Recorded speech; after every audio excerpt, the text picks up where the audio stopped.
her at wilsonwrites.com. Please welcome to the stage, Kelly Wilson!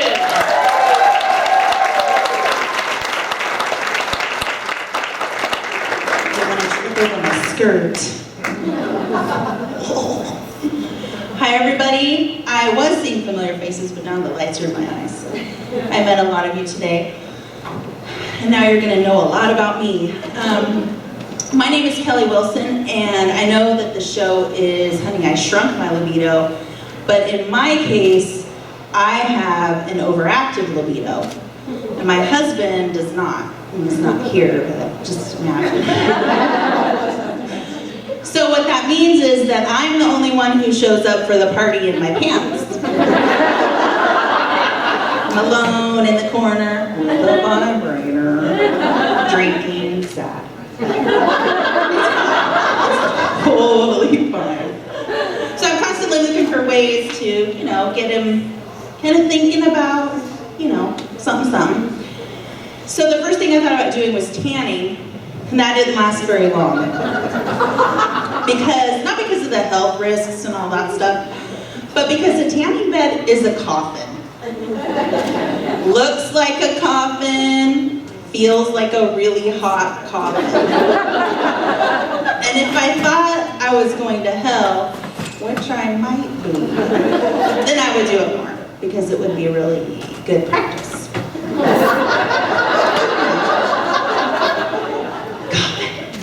So then I thought, I'm gonna get like a tattoo, because what's sexier than a tattoo? It turns out nothing.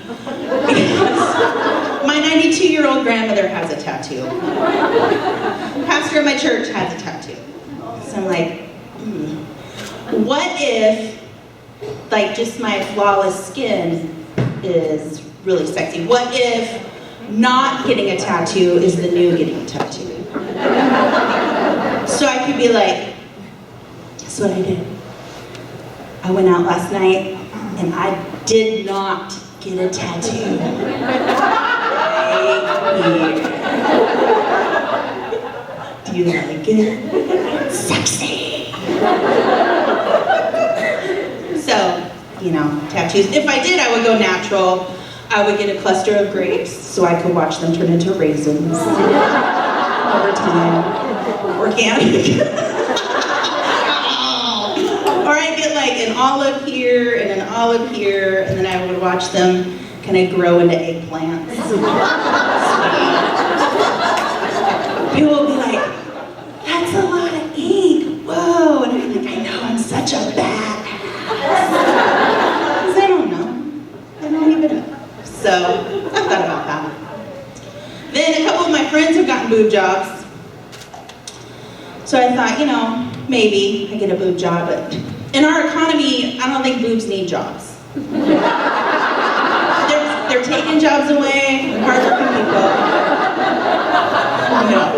They just need to be relocated. I don't need new ones. I just want them back where they were. Back up. So, right, see?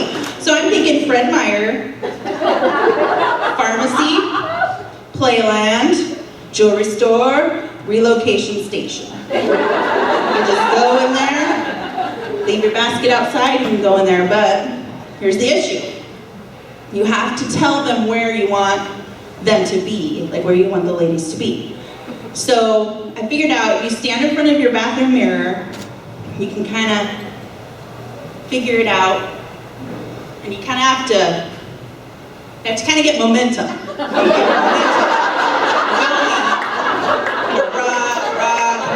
And then you kind of go, ooh. It's a lot of work. So kind of make sure you're back, and then you start raising your arms. Just raise the arms. Almost.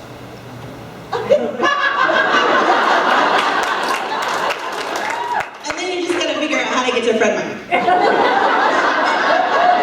Somebody else might have to drive you. You go into Fred Meyer, this is how I want them.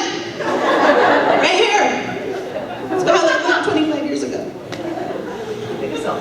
But during the boob job, I I need to take care of the side boob. I don't know if anybody else, it's like, anybody else have side boob? The fat on my arm is trying to escape my body. Traveling with the force of gravity. Dear God, get me out of here. And it gets stuck right here. And I can't get rid of it. It doesn't push forward, it doesn't pull backward. Side boob. It's the scourge. It doesn't do my taxes. It doesn't have nipples. You can't feel anything. It doesn't solve mysteries. Where did I put my keys? Over there in the corner. Thank you, side boob. That is so awesome. I got so mad that I made a song for my side boob. It's a little jingle. It's more like a commercial. Side boob. Your purpose is hazy. Side boob. You're nothing but lazy. Side boob. You're making me crazy. Side boob. You don't even solve mystery.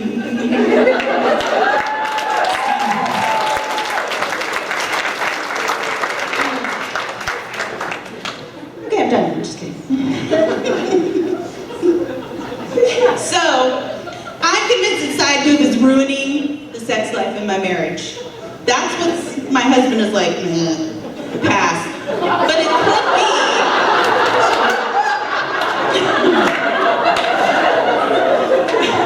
It could just be that he's gay. He's not supposed to be gay. So I don't know if anybody else wonders if their spouse is gay and not supposed to be. No, I didn't think so. So, it's just me. And so I wondered if he was gay a couple years ago because we came to Seattle for a weekend. And we were walking downtown and we ran into the gay pride parade. Sweet! So we're walking, he's in front of me, and I see these guys coming at us, and they're like, to him, doing the lips, doing the once over and again and again. I was like, huh, well, that's interesting. I mean, I think he's attractive, clearly, but I never thought, that other men would find him attractive. So then he turns around, and I said, what you wearing? What? I said, your shirt says magically delicious. You can't wear a Lucky Charms t-shirt to a gay pride parade.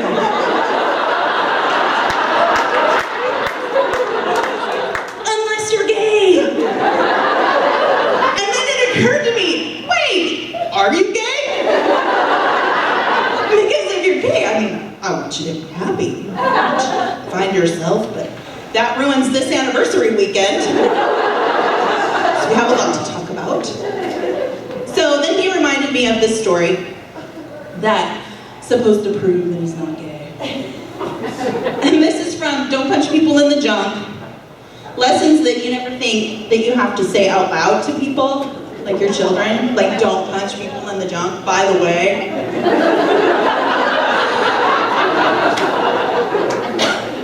So this one, there are, I think, 26 lessons in here. And this one is lesson 10. I'm going to read a portion for you. It's called, Dry Humping is Not for the Family Picture. You would think, oh, that's obvious. No.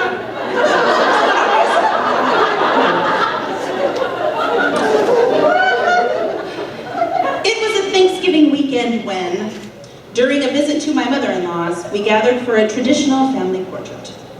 Every couple of years, the great-grandparents, mother-in-law, brother-in-law, and his family, and our family of four all squished together at a local retail portrait studio in order to help create this timeless work of art. In total, there were 11 of us, shoved into the back corner of what would more appropriately be called a closet. The walls were black, the carpet was dark, the lights were close and bright.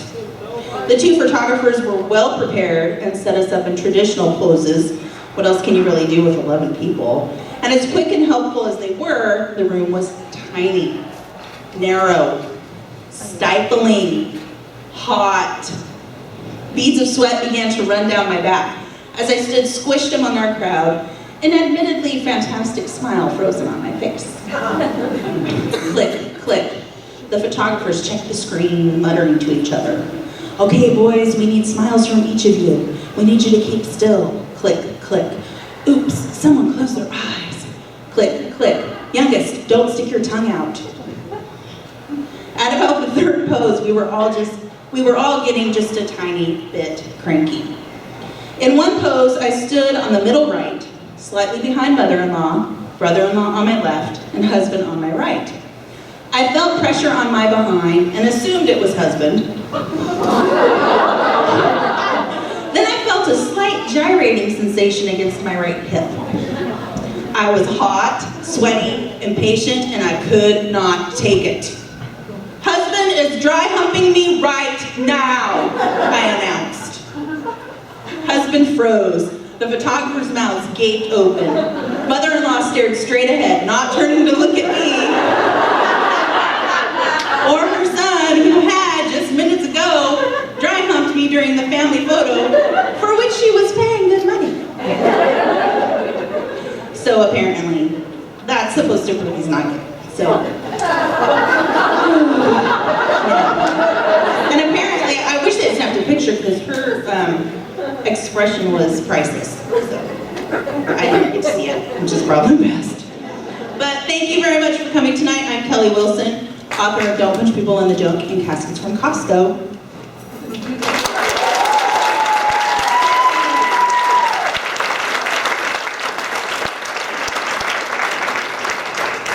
Kelly Wilson.